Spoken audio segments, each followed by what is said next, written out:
Jauh sebelum Negara Kesatuan Republik Indonesia berdiri, Aceh Darussalam telah berdaulat sebagai sebuah kerajaan merdeka dan bahkan menjadi bagian dari kekhilafahan Turki Utsmaniyah.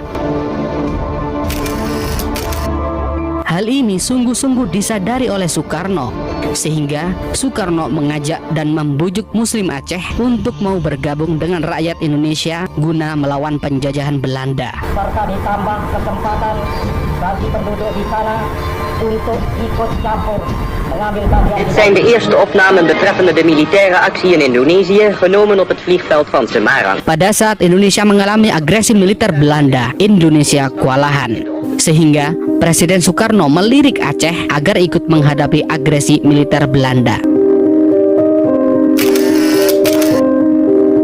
Akhirnya, pada bulan Juni 1948, Presiden Soekarno melakukan muhibbah mendatangi Aceh Darussalam. Di Aceh, Presiden Soekarno disambut gagap gempita oleh rakyat Aceh dan ditampuk sebagai pemimpin oleh para tokoh setempat. Presiden Soekarno dengan sengaja menemui Daud Bereh. Soekarno selaku Presiden Indonesia memanggil Daud Bereh dengan sebutan kakak atau kakanda. Dalam sebuah pertemuan dengan Tengku Daud Bereh, Soekarno berharap agar tokoh terkemuka Aceh itu mengajak rakyatnya dalam perjuangan melawan Belanda. Sehingga terjadilah dialog yang sampai saat ini tersimpan dengan baik dalam catatan sejarah Aceh.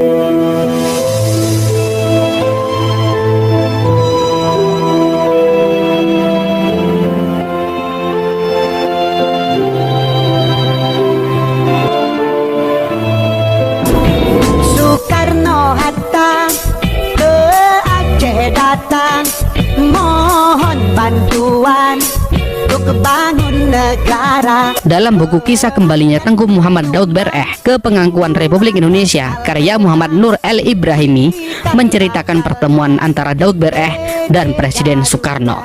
Inilah dialog Presiden Soekarno dengan Tengku Daud Bereh. Presiden Soekarno kepada Daud Bereh, "Kakak, saya minta bantuan kakak agar rakyat Aceh turut mengambil bagian dalam perjuangan bersenjata yang sekarang sedang berkobar antara Indonesia dan Belanda untuk mempertahankan kemerdekaan yang telah kita proklamirkan pada 17 Agustus 1945 kemarin." Daud Bereh menyambut ajakan Soekarno dengan senang hati.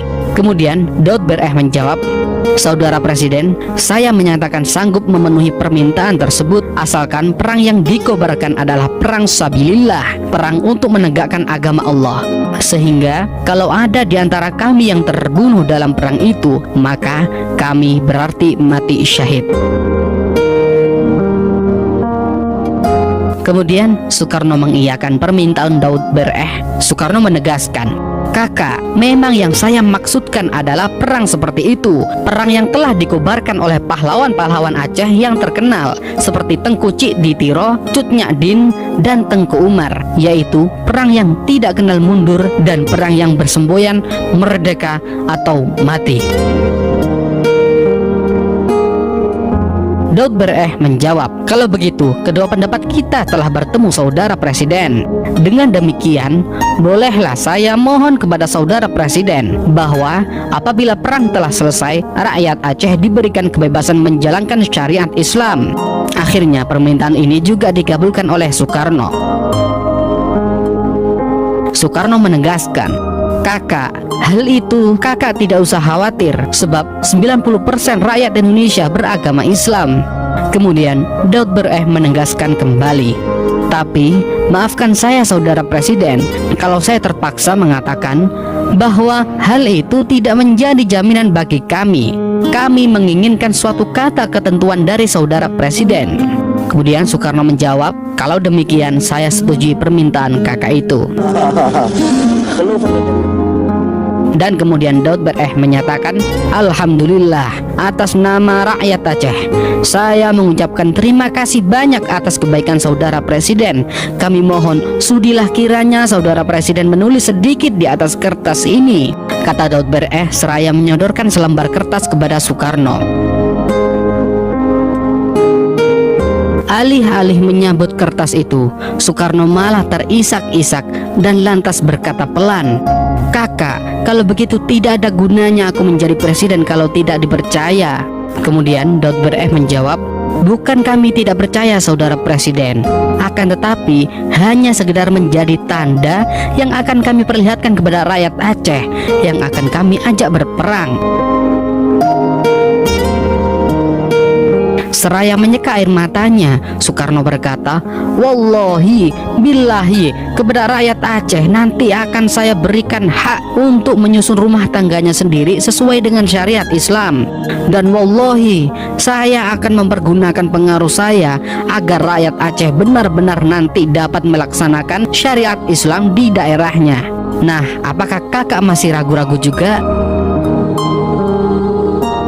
Akhirnya, perjanjian yang termaktub dalam kertas itu disepakati bersama oleh Presiden Soekarno yang mewakili Indonesia dan Tengku Daud Bereh yang mewakili rakyat Aceh. Mendengar janji tersebut, tokoh-tokoh Aceh semakin mempercayai Soekarno. Soekarno dipersilahkan menyebutkan kebutuhan yang urgen dari pemerintahan.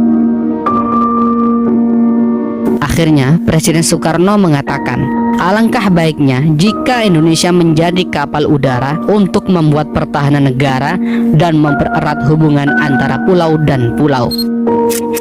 Mendengar itu, rakyat Aceh merogoh saku dan mencopot perhiasan yang ada di tubuh mereka. Begitu tingginya semangat untuk berkorban. Bahkan antrian para donatur, baik orang kaya maupun rakyat biasa di beberapa masjid dan pusat pemerintahan kota raja yang sekarang menjadi Banda Aceh panjangnya sampai ratusan meter. Beberapa jam kemudian terkumpullah dana $120.000 ditambah 20 kg emas. Dengan modal tersebut, Indonesia berhasil membeli pesawat kepresidenan pertama dalam sejarah Indonesia, yaitu F001 Seulawah atau Gunung Emas. Setelah Tengku Daud Bereh berhasil menghimpun dana untuk perjuangan Republik Indonesia, Daud Bereh memohon kepada Presiden Soekarno agar diizinkan diberlakukannya syariat Islam di Aceh. Bung Karno setuju. Sayangnya Soekarno kemudian tidak menepati janjinya.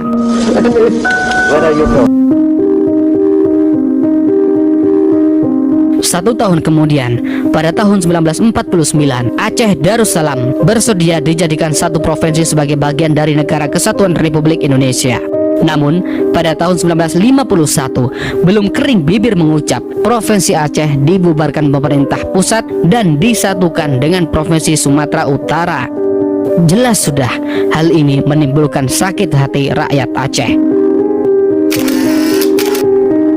Aceh yang porak-poranda setelah berperang cukup lama melawan Belanda, lalu menguras dan menghibahkan seluruh kekayaannya demi mempertahankan kemerdekaan Indonesia tanpa pamrih oleh pemerintahan pusat, bukannya dibangun dan ditata kembali, malahan Aceh dibiarkan terbengkalai. Bukan itu saja, hak untuk mengurus diri sendiri pun akhirnya dicabut. Rumah-rumah rakyat, dayah-dayah, maunesah, dan sebagainya yang hancur karena peperangan melawan penjajahan Belanda dibiarkan porak-poranda. Selain itu, demi alasan persatuan, Presiden Soekarno menolak pemberlakuan syariat Islam di wilayah manapun di Indonesia. Presiden Soekarno menegaskan dalam pidatonya di hadapan rakyat Amuntai, Kalimantan Selatan pada tanggal 27 Januari 1953, Indonesia adalah sebuah negara nasional yang berideologi Pancasila dan bukan sebuah negara teokrasi dengan haluan agama tertentu. Sebagai bentuk pertanggungjawaban politik, pada September 1953, Tengku Daud Bereh memutuskan masuk hutan dan bergabung dengan DITII atau Darul Islam Sekarmaji Marijan Kartosoewirjo. Kekecewaan terhadap Soekarno tetap digenggamnya.